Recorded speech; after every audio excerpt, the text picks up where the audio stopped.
Hello, and welcome to Module 3 of the North State Arts Education Consortium's Professional Learning Series. This module will focus on engaging all students in the arts. As with previous modules, this will be closely tied to the lesson plan that you're developing. At this point, you will have identified the standards and learning objectives that will be the focus of your lesson. You will have developed a summative assessment that will allow your students to demonstrate what they know and are able to do. In this module, we hope to help you develop the steps and activities that will help your students successfully attain mastery of those learning objectives. For Module 3, our learning objectives are to discuss elements of effective formative assessment, to analyze an example lesson, and to explore tools and strategies for utilizing universal design for learning. Formative assessment, as we discussed in Module 2, is all about improving teacher instruction and student learning. It allows teachers to check in with what their students know and to adjust their teaching in real time. So again, formative assessment is a method that teachers use to conduct in-process evaluations of student comprehension, learning needs, and academic progress during a lesson, unit, or course. In his book, Embedded Formative Assessment, Dylan Wiliam discusses 5 core strategies for effective formative assessment. The first is clarifying, sharing, and understanding learning intentions and criteria for success, so both you and your students understand what they need to learn. Number 2 is about engineering effective classroom discussions, activities, and learning tasks that elicit evidence of learning.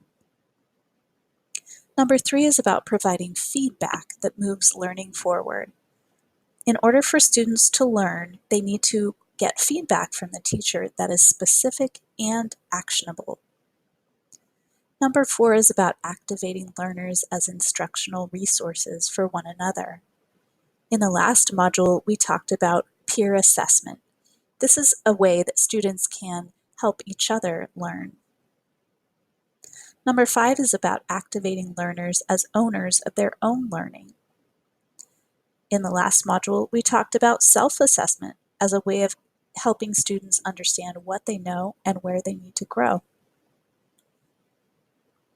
So if the summative assessment is the destination, think about formative assessment as the journey along the way.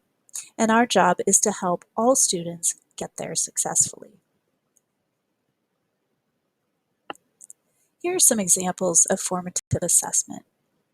The first is using whiteboards in a class. If you have a class set of whiteboards, you can ask a strategic question and all students will respond.